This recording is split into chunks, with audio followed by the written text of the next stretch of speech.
You know, nowadays, conservation is on everybody's mind. We're all doing our part to make the world a better place. I myself am trying to track down a car that's going to run off of dirt and water. Well, in the meantime, there's a couple easier things that you can do. And when it comes to your printing, it's really simple now with the Epson Artisan. Let me show you what I'm talking about. Say, for example, you wanted to print out a disc, CD, DVD, you have an inkjet printable disc ready to go. Well, before you start laying down ink on it, why not print out one in draft mode on regular paper? This way you can see what the disc is going to look like before you ever get around to printing on the actual disc. How about graphs, tables, or graphics for a presentation? Well, before you get to that final mode, make sure that it's going to look exactly how you want by printing the whole thing out in a black and white draft.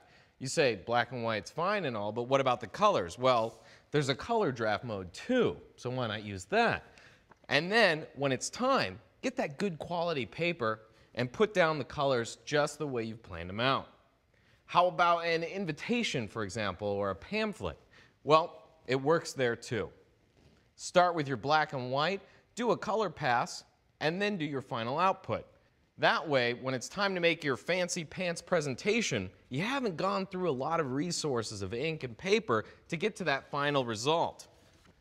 There's two ways you can go about this. One is by making sure that you've made the right selections in the property box on your computer, or you can go straight to the Epson Artisan.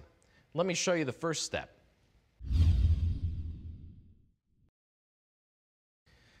The Properties window in your computer will actually give you access to the magical little elves living inside of the Epson Artisan. And with a couple clicks, you can tell them what to do. So here's my Epson Artisan Properties box.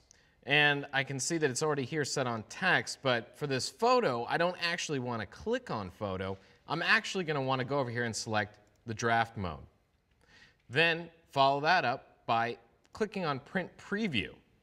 Now I'm ready to go. All I have to do is hit OK and print. The Epson Artisan also allows you to print draft mode directly. So if you have your image on a camera memory card or on a USB drive, you can load it directly into the Artisan and then print from there. Let me show you how it's done. Select Photos, View and Print Photos, and you see our graphic comes up right there on the screen. Now, all we have to do is go to Menu, Print Settings, and here in Paper Type, all you have to do is select Plain Paper. It's a really good idea to print on plain paper to see what your print is going to look like before you put some more quality papers in there. Once you hit OK, everything's ready to go, and you can hit Start, and it's off and running. Do you hear that sound? It's the happy little elves. Hey guys, how's it going? Well, they're busy. I don't want to distract them. You guys do your stuff, and we'll get back to you. Epson. Exceed your vision.